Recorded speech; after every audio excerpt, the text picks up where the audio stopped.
علم کیا معنی ہے؟ جان لینا. تو تنہا کسی بات کا جان لینا موجب فضیلت نہیں ہوتا. صرف جان لینا کوئی موجب فضیلت نہیں.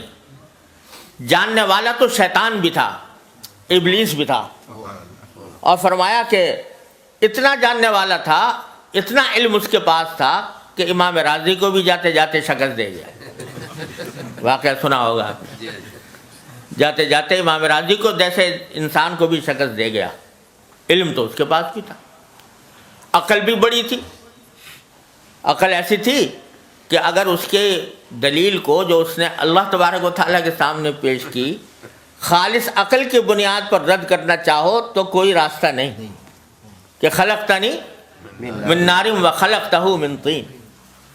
تو صرف عقل کی بنیاد پر اگر جواب دینا چاہو اس دلیل کا تو ہمارے لیے مشکل ہے اس عقل کی بنیاد پر جواب دینا. تو عقل بھی بہت تھی، علم بھی بہت تھا.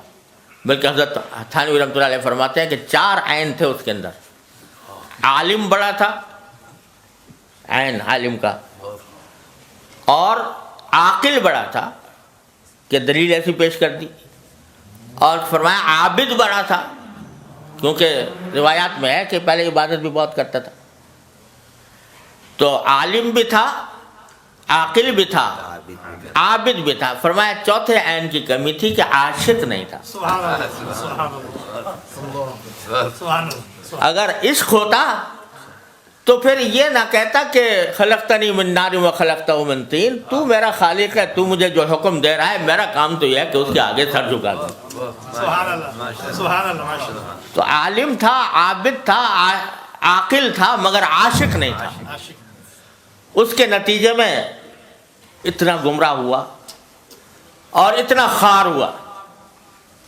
تو علم تنہا جان لینا یہ کافی نہیں، فضیلت کا معیار نہیں. اور اگر یہ ہوتا تو شبریس بھی بڑا ہوتا. علم کے لحاظ سے آپ دیکھ لو، یونیورسٹیاں یہاں پر بھی ہیں،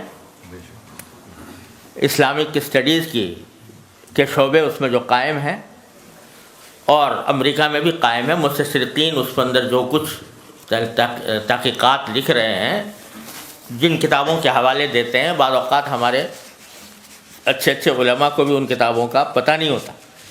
ایسے ایسے مقالات لکھے جائیں. علم ہے موجود. تو تنہا علم کافی نہیں، بلکہ جس چیز کو حاصل کرنا ہے، فرمایا لیتفقہوا فی الدین، دین کی سمجھ حاصل کرنا.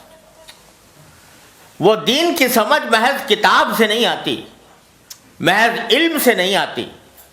وہ دین کی سمجھ رکھنے والے کی صحبت سے آتی ہے. وہ جس کے پاس دین کی سمجھ ہو. وہ سمجھ کیا ہے؟ وہ سمجھ یہ ہے کہ کس وقت میرے دین کا مجھ سے کیا مطالبہ ہے، کس وقت دین کا کیا مطالبہ ہے. اس وقت وہ جو تقاضا اور جو مطالبہ ہوتا ہے، اس تقاضے اور مطالبے پر عمل کرنے کا نام ہے تفقہ فی الدین. حضرت حکیم الامت مولانا تھانوی رحمۃ اللہ کے زمانے میں ایک بستی تھی جہاں پر ارتداد کا فتنہ پھیلا ہوا تھا، زبردست ارتداد، لوگ مرتد ہو رہے تھے.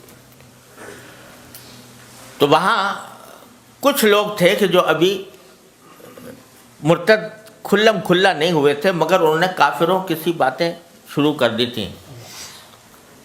تو حضرت وہاں تشریف لے گئے ان مسلمانوں کے پاس جو ابھی تک مسلمان تھے، مرتد نہیں ہوئے تھے. ان سے کہا بھائی تو ہم نے سنا ہے تم لوگ، وہ شدھی کی تحریک چل رہی تھی، تم شدھی کی تحریک کے اس میں اسلام چھوڑ رہے ہو؟ تو نا جی نا، ہم تو مسلمان ہیں. انہوں نے جواب میں کہا نا، ہم تو مسلمان ہیں، ہم تو تعزیہ اٹھاویں، ہم تو تعزیہ اٹھاویں، تو ہم تو مسلمان ہیں. تو حضرت نے کہا اچھا تم تعزیہ اٹھانے کا، کیا اٹھایا کرو تعزیہ. ہاں، یہ تعزیہ اٹھانا مت چھوڑو. سبحان اللہ. اب بظاہر تو تعزیہ اٹھانے کا فرمانا کہ بھئی تعزیہ اٹھایا کرو، یہ بدعت کہو اس کو، رسم کہو، جو کچھ کہو، اس کا جواز نہیں، لیکن فرمایا کہ اس وقت کفر اور اسلام کی علامت بن گیا ہے یہ، اللہ اکبر اللہ. تو اگر ان کو اس وقت تعزیے سے روکا جائے گا تو یہ سیدھے مرتدات کی گود میں جائیں گے، اور اس وقت اگر ان کو کم از کم اس پر روک دیا گیا تو آگے پھر ان کی اصلاح کا راستہ نکلے گا. سبحان اللہ. تو یہ ہے علم میں اور تفقہ فی الدین میں فرق، بے شک بے شک. سبحان اللہ. کہ کس موقع پر دین کا کیا کہ دین کا کیا تقاضا ہے اور دین کا کس چیز میں فائدہ ہے، تو اس بات کو اختیار کرنا یہ تفقہ فی الدین ہے. سبحان. کوئی اب اگر اٹھا کے فتویٰ پوچھو کہ ایک مولوی صاحب آئے تھے، انہوں نے یہ کہا تھا کہ وہاں گاؤں والوں سے کہ تم تعزیہ اٹھایا کرو، تو اس مولوی صاحب کا کیا حکم ہے؟ تو اس کا فتویٰ جو خالص علم کی بنیاد پر دیا جائے گا، جس میں تفقہ نہ ہو، تو وہ یہی ہوگا کہ بھئی وہ غلط بات کہی، انہوں نے گمراہی کی بات کہی، ایسے آدمی کو گمراہ سمجھنا چاہیے. لیکن کس موقع پر، کس مرحلے پر، کس درجہ، کس چیز میں